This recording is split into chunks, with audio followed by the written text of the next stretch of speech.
I was working on something else, and so I put myself down on tape, and people seemed to like it, and then came in and met with Antoine, and then came in and met with Antoine and Denzel, and away we went. And for me, there were a number of ways, there's always a number of ways to play a role, but because it's a particular kind of role, I didn't want to go down the stereotypical path.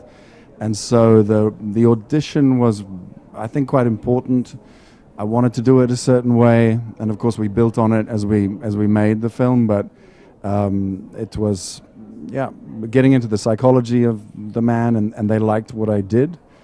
And then it ended up, all happy and all that. I got the role and we worked together. That was good, because it doesn't always work like that. Sometimes it's good to do your own thing and send it in, because you know that that's what you want to do, rather than get caught up in the mechanics of a casting couch. Originally, the part was written for a 24-year-old, so I was kind of, 10 steps behind everyone else. So I had to go in for a meeting first with Antoine, and I talked to him. I gave him my ideas on Alina or Terry, and I kind of just told him exactly what I think of her and how I would want to portray her and why I want to be a part of the project. And then I auditioned personally for him, and then I came back and I auditioned with Denzel. Just to kind of prove that they, because they would have to rewrite it a little bit for a 16-year-old. Then I booked it about a week later. So I just really fell in love with the script and fell in love with the character, and that's why I really wanted to fight for it. Really, in Richard Wenk's script, Melissa Leo's character calls him a sociopath with a business card. So I hooked into that, and there's a lot of incredible books written about sociopaths.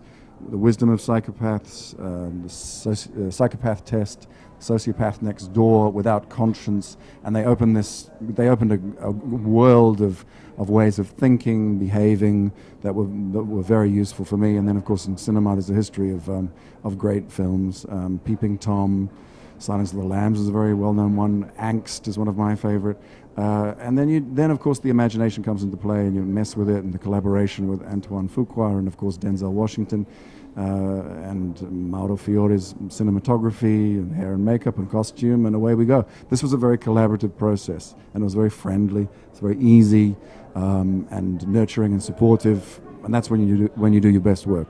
It was an amazing experience with Antoine and especially with Denzel, because being a young actor in the scheme of things, you never know how someone's going to treat you when you walk in when you're working with someone like Denzel Washington, who's a complete legend. You know what I mean? He's been around longer than I've been alive, in a sense, and he's got so much more time on me. And being the kind of young buck, it can be kind of scary walking into that situation, especially when you have a director and actor duo that know each other so well. So they immediately welcomed me into their little circle, and it was incredibly collaborative. Denzel kind of fathered me in a sense, and we would talk colleges and like different stuff of what I should major in, and he just, I don't know, he was an amazing guy to kind of look up to as a mentor. Well, there's a dilemma there, because you want to do your best. You're plowing through everything, and you're going over in your head, and you're doing all the things that you do when you're preparing for a role. But Stanislavski is the sort of godfather of acting methodology, has suggested, when it starts messing with you to the point where you can't get it out of your head and you can't sleep at night, that's a very good time to hang the character up on the proverbial coat hanger and slam the door, because it's not good, and it's not healthy. And also the subconscious, you need time to by osmosis for those ideas to sink in, and they'll come out better on the day, but sometimes, if you're anything like me, you don't trust it. But you put in your work, and there's a time of ease and relaxation that you absolutely need for it to come into the fullness of being able to use. I went to they have a place in downtown LA, Children of the Night, this amazing organization that saves girls who are being, put into the sex trafficking rings and stuff, and they can't get out.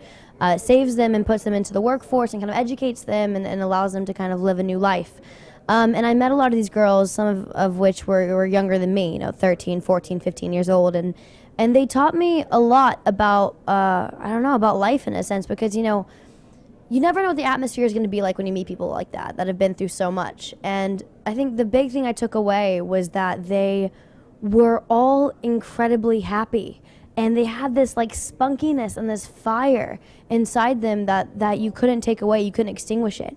And I found that so beautiful, and that's what, you know, Antoine really picked up on too, and that's what we really wanted to put into Alina. When you see that spark truly ignited and that fire kind of grows inside her with Robert's character, and we really wanted to show that, because that's what I really picked up from working with these girls, because they were all such beautiful young women who are just survivors, to be honest.